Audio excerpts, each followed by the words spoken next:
8-mart shunday bayramki, musulmonlar uni har kuni nishonlashadi. Eng yaxshi ta'rif shu. Boshqa millatlar nima qiladi? 9-mart bu kun o'tdi ona bayrami.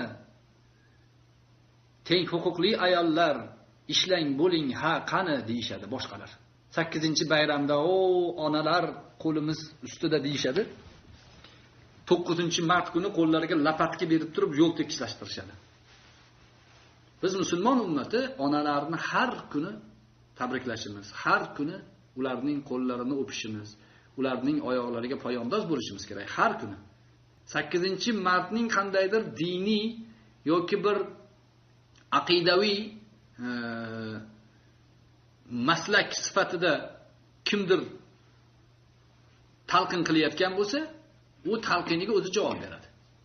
Lekin biz musulmon shaxslar har kuni ota-onamizga, har kuni ayolimizga, har kuni singlimizga, ayollarimizga e'tiborli, hurmatli bo'lishimiz kerak.